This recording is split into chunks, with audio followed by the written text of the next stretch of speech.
Hello, you wonderful people, and welcome to another episode of Super-Fanta-Fi. This being a show where I talk about TV shows of the supernatural, fantasy, and or science fictional genre. For today's episode, I'm going to talk about the latest episode of Kung Fu. A lot of really interesting things went down in this episode, so let's break it down. So, obviously, the team is gathered together because they're trying to save Jilong, because they know that she's stuck on this wasteland. But now the situation is, well, they also know that because of what Pei Ling was able to get from Zhao, it's like, yeah, whoever she's working with on the other side has been harvesting souls, and the more they keep doing this, the stronger she's going to get. Yes, she's locked up for now, but eventually she'll bust out.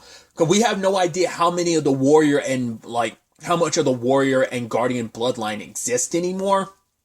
Who knows? But it's interesting to know that the person who originally, the original harvester behind all of this, wanting to kill those bloodlines, is because they saw them as a bit of a disgrace, I guess a stain on a lineage or something like that. I guess because they were maybe aberrations instead of it wasn't anything pure. It was kind of like this. I don't know why they were seeing this kind of stains or whatever, but it seems like that's what this started off as. And then now it's gotten to the current harvester. Now I'm curious, is that like a full bloodline family thing? It might be, because Nikki probably doesn't know about this, obviously, because the person who started all this was a blacksmith. What was it? Was it like the Wujian or something like that? Was like the name. And I guess that's where the lineage comes into. So I wonder, have there always been harvesters, or is this the first harvester since, or how that whole deal works, Because the sword was specifically designed to not only kill them when they're human in flesh, but also the symbol, the emblem embroidered on it also makes it so that it can reap their souls as well. So Nikki wants to go inside and not only rescue Jilong, but also stop the harvester from what they're doing. Stop them once and for all, because it's the only way to save Pei Ling from Zhao. And so they're concocting this plan. It's like, cool, we put the pendant back together. We cast this spell because Pei Ling has access to everything that Zhao knows, because they are one now. But Henry as a compass could point them in the right direction, but he doesn't want to, because it's like, yeah, there's a good chance that you won't come back. Because at first I thought he was just you could tell the entire plan, he wasn't feeling it, but he was like, oh, we're going by maybes and stuff, yada yada. I'm like, what? That's the classic Shin plan. Nothing's ever 100% foolproof, but you guys have a tendency to fly by the seat of your pants, and it always ends up working out. And that's what Nikki's hoping on this time. She's like, I trust you. Yes. Things have changed between us, but in the long run, I still trust you wholeheartedly. We've always had each other's back. We've always had each other's lives in each other's hands. So I'm trusting you now. So they go through it, and it's a success, and Nikki's able to make her way to the wasteland and meets up with Jilong. And kind of tells her Pei Ling's alive again. And it's like, right, there's a long story there. And so, because it wasn't just her mom she was looking for. She was hoping, because I initially thought, I was like, oh, she wanted to run into Pei Ling. I think that's going to be a harder pill to swallow. That was going to be a harder pill to swallow for her than seeing her mom. But obviously, as we know, her mom ended up getting harvested, sadly. And their plan is to work together, and it's this way Jilong can make up for what she did. It's like, yeah, I'm the reason why my sister was here in the first place. So I took her life in my hatred and my need for revenge, and so she wanted to try and make it up, because she no longer has that opportunity with her mom. Doesn't mean things can't change, but Pei Ling, this is kind of a new opportunity. It's like, okay, Pei Ling's alive again. I'm gonna make sure she's okay this time. I'm gonna do right by her. Sadly, the people they were staying with ended up leaving them behind. I was like, unfortunately for you, offering them to the harvester means nothing, because the harvester can't do anything about them. The blade can kill them, but it's like, because even Nikki's like, yeah, why doesn't he just harvest our souls then? Because that is the thing, why didn't, I guess, if he tried to kill Jilong here, it would just kill her. I guess, because there is no, true afterlife, they're all sucked into this wasteland, if she dies, she would have, the only reason why they were spirits that were sent to the, to that realm, and now they were brought over to the wasteland. So I guess if Jilon dies, she straight up dies, and he can't reap her soul. He needs the soul to be separated from the body and then striking the soul down. But if she dies, like, her soul's just gonna go somewhere else, maybe, like, escape the wasteland, because maybe she's not bound to the, like, maybe her soul isn't bound to the wasteland like the other guardian and warriors are. Maybe, I don't know. But yeah, the hunter was willing, like Sarah, she was like, yeah, let's leave them behind. And she was the first one to go, and Tianyu tried to come back for him. And then they go toe to toe. And the moment the harvester gets close to her, it's like, Nikki, I was like, I knew it. I freaking knew it. I was like, it had to be Bo. I was like, of course. Because now, but once again, now this begs the question, like, okay, so what's his whole situation? You know, I mean, obviously we got the reveal at the end of the episode, but I was like, I knew it was Bo. All I needed him to be like, Nikki. It's like, she's like, why does he know my name? Like, you know, it's like, yeah, because so that makes me wonder, did he not know about Nikki's connection to all of this? Because the Shifu he was talking about that he lost, it has to be Zhao, right? Not less Zhao is manifesting herself as the person that he lost. Because Zhao, I mean, she's able to reach out to people. She was able to do it to Nikki and Jilon. So why wouldn't she be able to do it as Bo? Now, did she do it as herself or did she disguise herself? Because she pretended, I mean, it was easy for her. She pretended to be Pei Ling. So you don't think they had the same Shifu, but he made it sound like it was more recent. So I don't know. Because this all started, like, they looked into the research for it, and the sword was, like, in a collector's thing for so long, and it was stolen 4 months ago after the earthquake. Because that's when, like, Zhao, I guess, like, had the opportunity to take advantage of this. I don't know, like, whether she always had this plan or whether this was just kind of a backup contingency plan she always had and now was the perfect opportunity, or was she kind of hoping everything would go down the way it... I don't know, because she was worried about Russell Tan doing what he did, so it seems like she probably just took advantage of the situation Russell put them in, and it's like, yeah, this is my return, this is my gambit. Maybe she, like I said, maybe she always had it in her brain, or maybe it was a last second moment they found themselves in the wasteland, she saw this opportunity. There's so much setup with that too, because it's like, you need the pendant plus this, so I don't know if she had reached out to Bo beforehand. And once again, I'm assuming he is a descendant of the original blacksmith of it. But like I said, when we first met Bo in episode 1, he talked about a Shifu that he kind of lost. And I wonder, did they lose touch when that other realm collapsed and they went into the wasteland and now he's helping her? Once again, she could be pretending to be like the Shifu he actually lost, and she's like, oh, I need your help. I need you to do this for me. I don't know. Because my thought was, like, also that Bo might be a traveler like her, because she could travel between this realm and that realm. So I'm like, that would make sense why Bo was able to do it. So that's why I was like, is Bo actually her descendant? Because we don't know if she actually had any children or not. But not unless her and the blacksmith were a thing in the past. Like, she had a family with the blacksmith, so he's not only a descendant of Zhao's, he's also a descendant of the blacksmith. Not unless that ends up being the case. I mean, once again, look at Mia and the original hybrid being born from both a warrior, and that'd be interesting if that ended up being the case, of like, if he's kind of both. I think that would be very poetic in that regard, but that's the only explanation I've got currently. I'm like, because why else would he? So those are my two theories. Either he knows who Zhao is and he's helping her because it's like, right, she's an ancestor, or she's pretending to be someone to manipulate him into helping her. It's like, yeah. I mean, because it's one thing, because it's like, yeah, it's not like he's... Because I think that's also why he hasn't, like, he threatened to kill Jilon, and he had opportunity, but never did it. He tried to, but I'm like, maybe he has extra reason not to do it now, because it's like Nikki, and he's not trying to hurt Nikki. But I think maybe he justifies in his head, like, well, I'm not killing people. These people are already dead. All I'm doing is absorbing their souls. So it's not like I'm actually killing them. So maybe that's how he can, like, justify it in his head. So maybe that's why he's like, maybe he's never actually killed anyone before. So now he's trying not to break that rule, especially when it comes to Nikki. So, but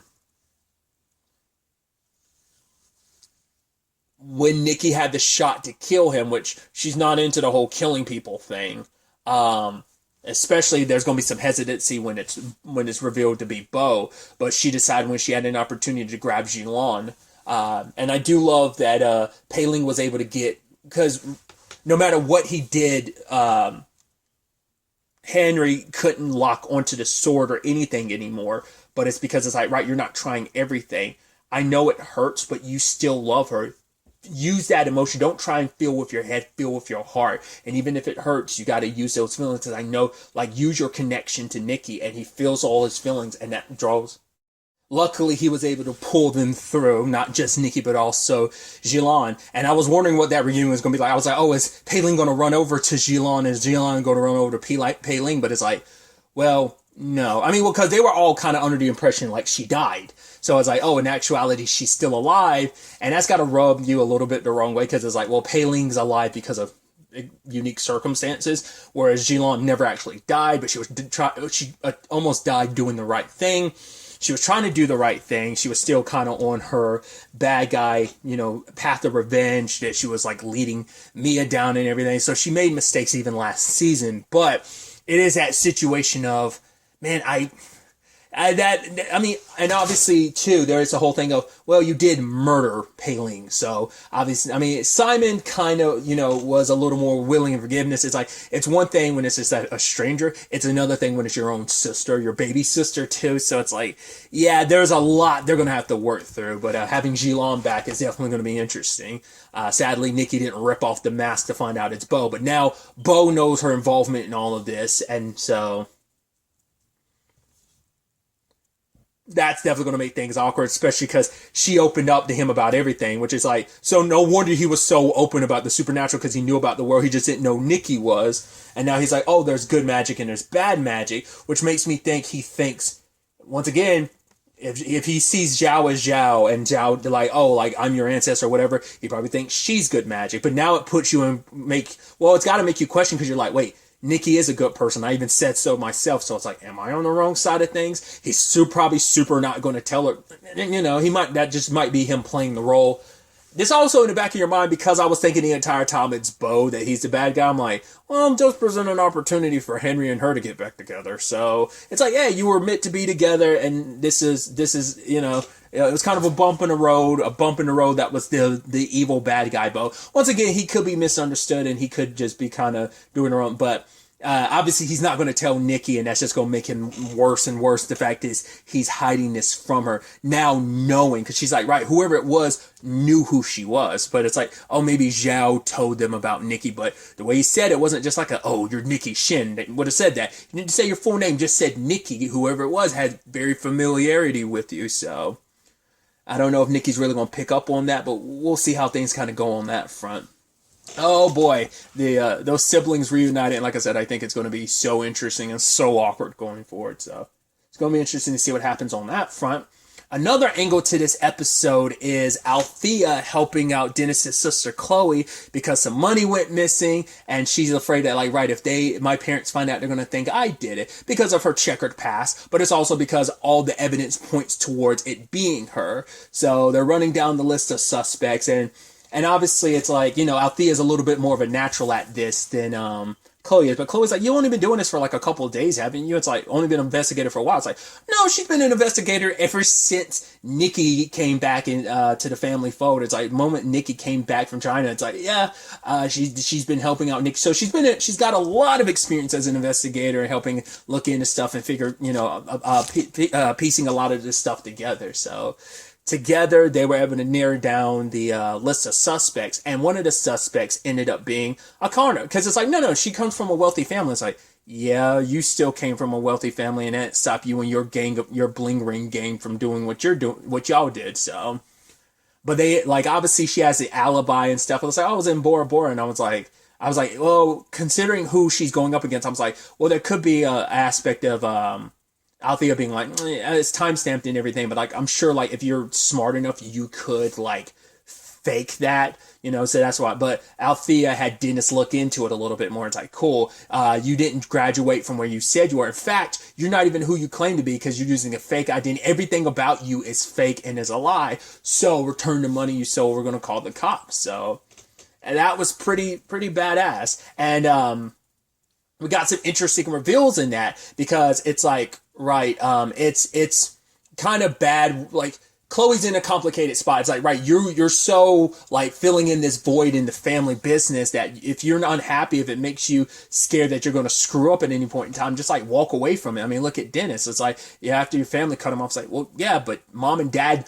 reached out to him after the earthquake because it's like, right, something scary like that happened. We need to bury the hatchet. He could have his job back and the trust fund back, but he chose not to. Like, he cut off ties with his family even when they tried to extend an olive branch.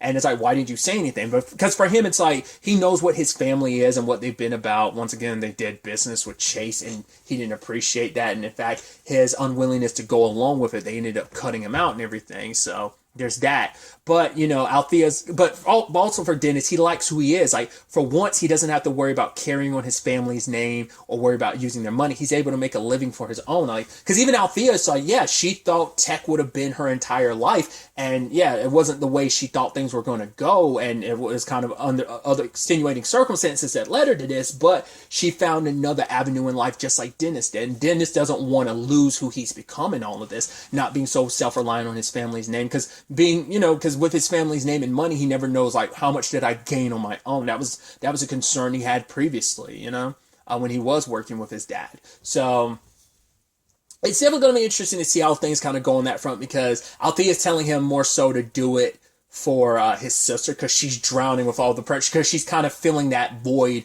for Dennis. And so it's like, right, kind of alleviating some of that pressure for your sister, but also like, I enjoy who we are now, and we won't lose. I'll make sure we don't ever lose who we are. So it's going to be interesting to see how things kind of go on that front. And then finally, we have the Jin and Mei Ling situation, which both of them had to make some pretty big decisions.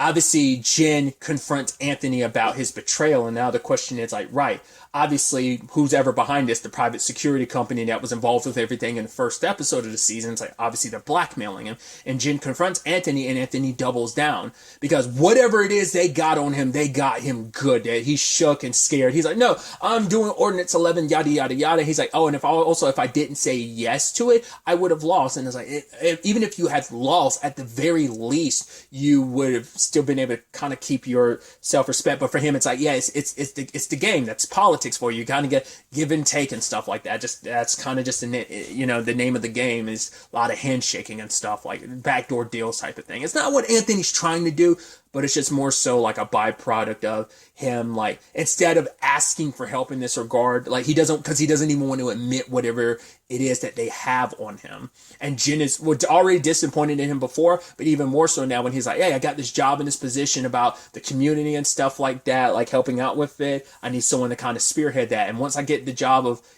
city council, I'll put you back. I'll put you in this position. But Jin's like, especially because Evan was like, I know what it's like working within a corrupt system. And it's like, you try to justify it to yourself, like, well, no matter how bad it is, but it's like, yeah, but if you do that, it's like, yeah, you're kind of selling your soul. And he realizes, like, yeah, it's just Anthony's way of buying my silence. So he turns the job down. In fact, he's like, you know what? I'm disappointed in what you're doing, so I'll do it. Because and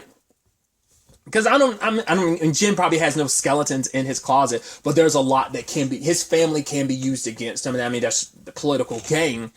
But, like, I think in the end, Jin is going to win. It's going to be a lot to take on. It's going to change everything, but it's still, because also his daughter's a pillar of the community. She's helping put away bad guys, so I'm sure that kind of works in his favor too. But I know he's not going to lean into that, but I think that's just going to be a passive aspect of things. It's kind of advantage he has, but that's also like what those, political campaigns are going to get bad. Like, that's the whole thing. Like, they're going to dig into Jin, any bad blood, and because that could also flow with the Sebastian stuff too, and probably anything with Nikki, like all that's it's going to be like, oh, were you really a family man? Your daughter was going for 3. Like, you could see like some like smear campaign throwing that stuff in his face. So, but Jin made his decision because like, if you won't do it, like, I'll run against you. Which I kind of was thinking that Jin would kind of get in some position like this to begin with.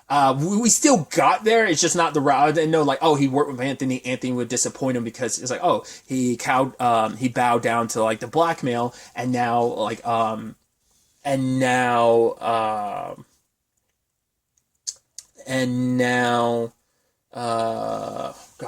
Jin has to go at it on his own. And so Mei Ling's in a very I always say Mei Ling. Mei Li is in this complicated position too because Carrie found out about Seb's past and stuff. I'm like, but it's not like you did your due diligence either. The only reason why you found out because you went snooping, because you specifically went to Sebastian's file because you needed him out of the way. Once again, like, I don't know whether the company she works for, like, she has to be the inside, whatever company she works for, she has to be the insider for it, for this, like, because it's all happening too much at the same time. Like, all the Anthony stuff is tied to the private security company. I was wondering if the whole Chloe thing was related too. There might Disney Dennis's family and their ties to, and everything might kind of end up playing into that somewhat, but I for sure thought like the lady that was behind all this, I thought she had some connection to him. Seems like that's not the case, not unless we retroactively find out about it later on. But like, I'm Carrie, the way she's pushing at the Sebastian stuff, it's like, yeah, there's the business side of things, but I'm also like, there's no flexibility here. Like, she's like, yeah, we got to protect like this specifically authentic Chinese food brand, like everything last episode. It's like, there's something off about it, right? And so I'm like, she has to be a part of this. She has to be trying to drive a wedge between like make Mei Li lose one of her most confidant people so that you can probably get someone else to fill that void, to be an insider for you, to sway things your way, to kind of destroy things from it. Like that's what this has got to be. So made her end up, she had no choice but to fire Sebastian, but she didn't want to. She wanted to keep at it, but Sebastian's like, no, this restaurant's too important. There's too many people who count on this job here, so I will resign. But she's like, no, we'll find another way, because for her, it's like, this isn't just my restaurant. Like, this has become ours, and he appreciates that, but he cares too much about Mei Li and all of this. And because regardless of it all, he is still part of the family, but it doesn't make that cut any less, you know? And obviously, like, Ryan, they're comforting him in the end. So I wonder, is that going to cause issues between Ryan and his mom? It's like understandable, but because it's also because Mei Li wanted to protect him, so she didn't disclose that information, and she's legally bound to. So if she doesn't fire Seb, they can end up getting sued and they could lose everything because it's a breach of contract. But it's like, the fact is, they didn't do, like, if they were really, that makes me think like something's up, because like you would think they would do their due diligence on their own. But I guess it's like, right, Mei Li got the option to like hire whoever she wanted to, and she was supposed to disclose that. But it's like, I think it's because the way Carrie was looking at it, she was looking for any excuse, because she specifically went to Sebastian's file. There's nothing about Sebastian that presented itself like, oh, I need to look into this guy. It's like you were looking for any ammunition you could use against him to remove him from the board, because he has too much sway over Mei Li. Like, she often and not, yes, she's playing middle ground, but she would still kind of choose Sebastian's side. Now, by removing him from the board, now Carrie's like, it's you and me, and now I will be the one to kind of sway you without Sebastian being there to rebuttal. So, I think this puts her in a very, very compromised position. And like I said, I do believe, like I said, I believe she's the insider to the private security firm, because the company she worked for has to be like a subsidiary, like, not necessarily a shell company, but must be like a subsidiary or something. There's something there. It has to be. If not, then she's just going to end up being like maybe like an evil businesswoman type of thing. We'll ultimately have to wait and see where that goes. Not unless she's actually in charge of like the security firm, and she just playing like this is kind of her day job, while actually the secret shady security firm is kind of like her main baby, but she needs to present like a regular day job, kind of like, oh, like you're a normal person during the day, super villain by night type of thing. We'll ultimately have to wait and see where all of this ends up taking us going forward into the next episode. But really, that's all I want to talk about. So the next time we meet, be happy, be safe, live life to the fullest, and enjoy it. Good day and goodbye.